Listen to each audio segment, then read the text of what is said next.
Hi everyone, Murdoch here. Hope you're well. What a lovely sunny day. Finally we have some sunshine in the UK. This is just got to take advantage of it. And you can see I got a better camera. Hopefully you can hear me better with the mic up here, a different mic.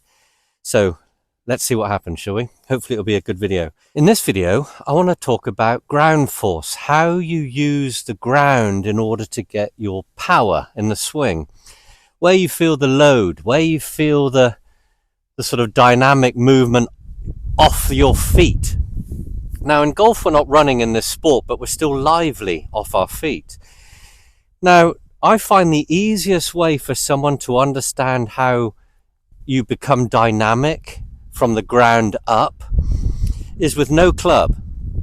Now I think most of you now that watch my videos will understand that I'm a big advocate of drills without the need to hit lots of balls.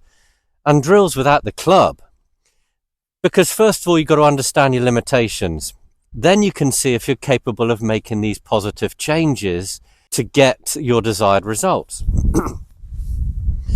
So when it comes to feeling dynamic, you've got to understand a good setup first, and that good setup is standing in a position where you can create your load point in your right side on the inside of that right foot. So that little tweak forward, that little hip bump forward that I talk about in my turn drill is so important. You can see it lowers the right hand or right arm so you can grip it correctly here on the club.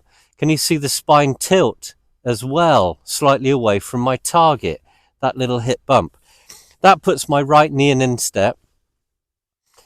My right knee in instep. That puts my right hip and right knee inside my instep.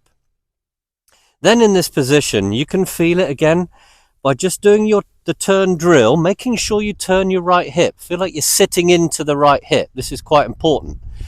But feel the pressure building into the right instep. Now it's like an opposing force. When you're setting up correctly, it feels like you've got a brace that wants to kind of push you a little bit towards the target. So as you take the club back, and you can simulate this without the club, you can feel that you're turning into something. Make sure your hip doesn't slide and the weight doesn't move over to the edge of the right foot. So sit into that right hip. Feel like you're creating that load. Now you can see pros do this. Rory's a good one to watch for this dynamic footwork action, because he's quite quick off the ball with his driver. Now I believe he's feeling that opposing force and he's turning into that. He's creating his wind. He's loading up. Then as you start down, you can feel the pushing off.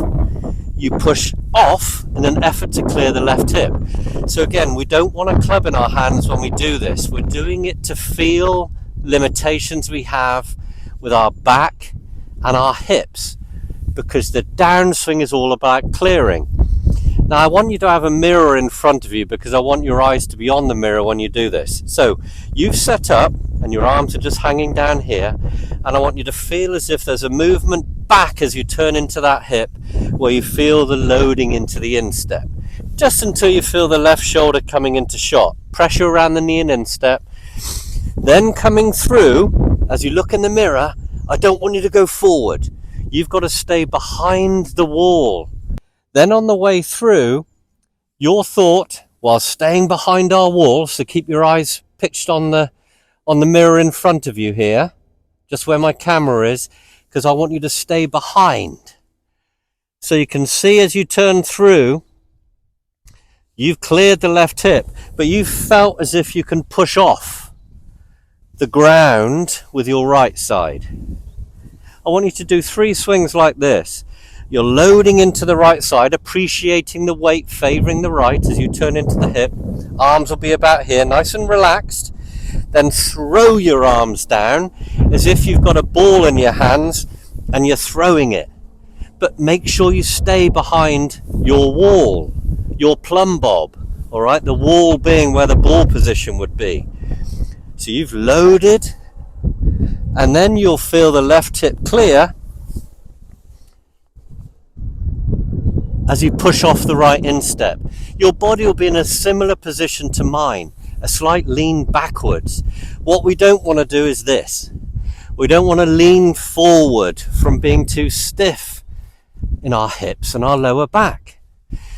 This is a move that's obviously encouraged from being stiff in our midsection here. We can't rotate and be dynamic. The only way you can feel the footwork correctly is keeping our angles consistent with our lower spine and our back here. So you can see how we pass through our plumb bob. But with no club in our hands, you can appreciate the footwork, the loading into the right side, and then a feeling as you push off the left hip clearing. Now, again, with no club, no distraction, just feel as if your body can do it. 3 swings, each one a little bit brisker, and you can feel how you can use the ground. You can also appreciate how Scotty Scheffler, Justin Thomas, 1 or 2 others are spinning out that left foot as they go through. Remember, pushing off means there has to be some kind of weight pushing off to drive the hips out of the way. So it's actually very light for one stage in the swing, the left foot, as we come through. Then the weight finishes on it come the end. This video is for someone that's just curious to how it works. Now, I don't think you need to hit loads of balls trying to do this. I think it could be detrimental to most. I just think it's worth doing to help you understand the commitment value in the swing. Loading, clearing, and you can feel how you push off the right instep and the importance of why we had to load into that position in the first place. Keep your eyes down once you feel good about the movement from looking at yourself in the mirror. Keep your eyes down so you can then understand the commitment to strike value. And you can see how your arms can just release the stick you got in your hand at the ball. It's that primitive, all right? Ball, club, bang. We're getting our body out the way to allow our arms to release the club. And then you can see the importance and why I love these drills, the plumb bob and the turn drill. Hope this helped. Comments down below, thumbs up if you liked. I look forward to seeing you in the next video.